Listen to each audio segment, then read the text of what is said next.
Good day and welcome to News Today from KMT. I am AY Shine. First, the headlines. 3 days after NDA attack, Nigerian soldiers still in kidnappers' den. Over 15 northern groups passed vote of no confidence on Buhari-led federal government. Ondo records over 1,000 cases of tuberculosis. The Tigers shine in Afro-Basket opener as FIFA begs EPL teams on players' release. And now the details. Over 36 hours after daring bandits invaded the country's foremost military institution, the Nigerian Defense Academy, Afaka Kaduna, killing 2 officers and kidnapping 1. The defense headquarters says search and rescue of the abducted officer is still on. Earlier reports stated that gunmen wearing army uniforms around 1 on Tuesday attacked the NDA campus in Igabi local government area of Kaduna State.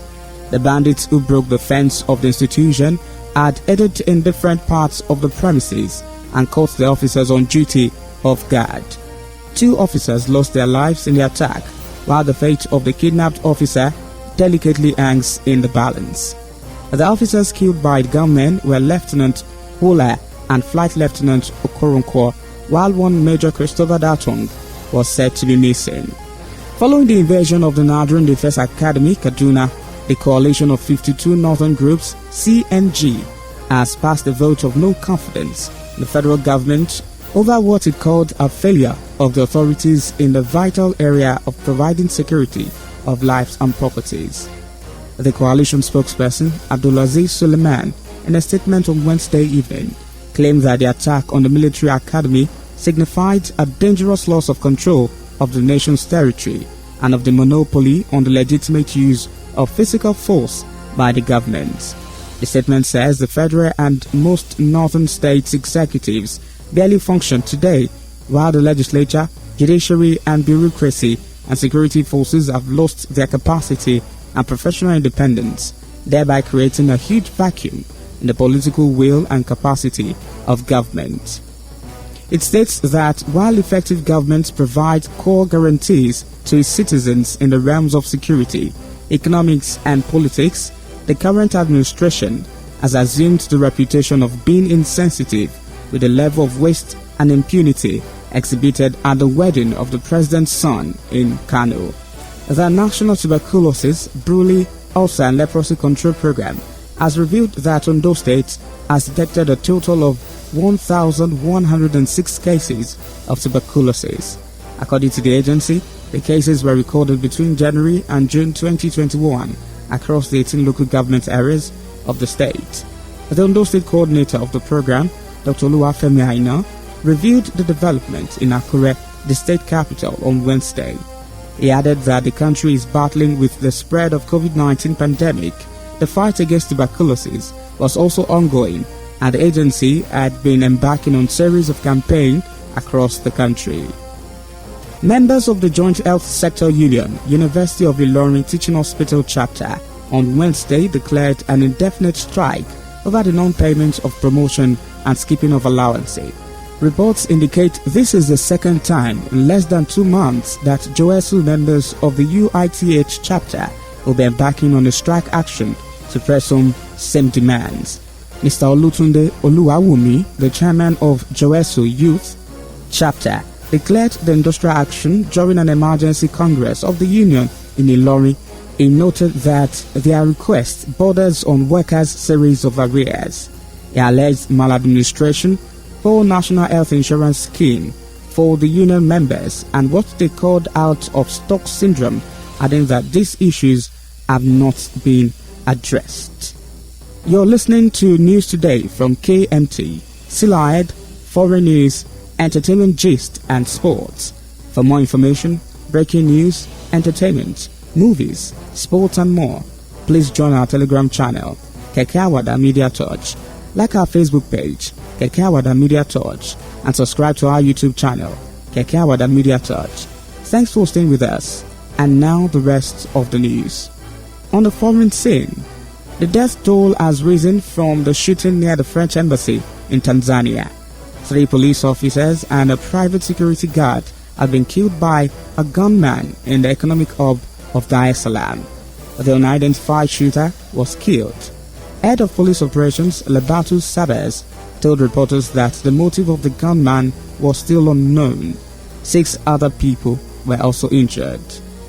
And on entertainment, American rapper and billionaire Kanye West has vowed to legally change his full name to one of his stage names, Ye. The rapper, who goes by several pseudonyms such as Pablo, Jesus, and Yeezy, officially introduced himself as Ye via a tweet in September 2018. The being formerly known as Kanye West, I Am Ye, he wrote. The name Ye had also been the title of his album released June of the same year. And on sport, Nigeria's senior men's basketball team, D Tigers, on Wednesday beat Mali 81-73 in the opening match of the ongoing 2021 Afrobasket Championship in Kigali, Rwanda. The Nigerian side, who were without most of their NBA stars, paraded at the 2020 Tokyo Olympics, got off to a good start winning the first quarter 28-12. Captained by Steven Domingo of Lakeland Magic in the US G League, the team showed glimpses of a side thirsty for a win with some quick fast breaks. The Malian team, however, rallied back in the second quarter to win it at 31-16 to go into halftime just a point behind at 43-44. On resumption on the third quarter, D Tigers upped their game to win 27-10 for a 71-53 lead. The Malians again showed there were no pushovers, coming strong in the fourth quarter to win it 20-10. And still on sports, FIFA President Gianni Infantino has urged the English Premier League and others to ensure the release of international players for the upcoming FIFA World Cup qualifiers.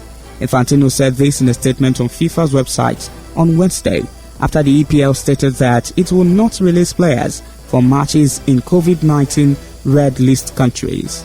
The league had revealed a blanket ban for the September period over fears that players who travelled to red list countries would have to follow UK coronavirus quarantine regulations, ruling them out of several of their club's matches. This means Liverpool could refuse to release Fabinho, Roberto Firmino and Alisson Becker for Brazil's 3 upcoming World Cup qualifiers. Egypt, which is included in UK's red list, like Brazil, could also be deprived of Mohamed Salah by Liverpool. And finally, Lawrence Okolie defends his WBO cruiserweight title on the Joshua vs Usyk undercard, with Callum Smith and Campbell Artin also returning on a bumper bill. Anthony Joshua defends his WBA, IBF and WBO heavyweight titles against Alexander Usyk at Tottenham Hotspur Stadium on September 25th. Before the main event, Okolie makes the first defense of his WBO belt against mandatory challenger Dalian Prasovic after becoming champion with a crushing 6th-round stoppage of Krzysztof Glowacki in March. Smith returns at light heavyweight against Lenin Castillo following a point loss to Saul Canelo Alves last December, which ended the Liverpoolians' reign as WBA super middleweight champions.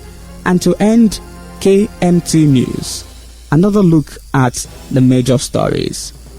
3 days after NDA attack, Nigerian soldiers still in kidnappers' den. Over 15 northern groups pass vote of no confidence on Buhari-led federal government. Ondo records over 1,000 cases of tuberculosis. D Tigers shine in Afrobasket opener as FIFA begs EPL teams on players' release. That's news today. It was edited by Adekunle Adewumi and brought to you by AY Shine. Thanks for listening.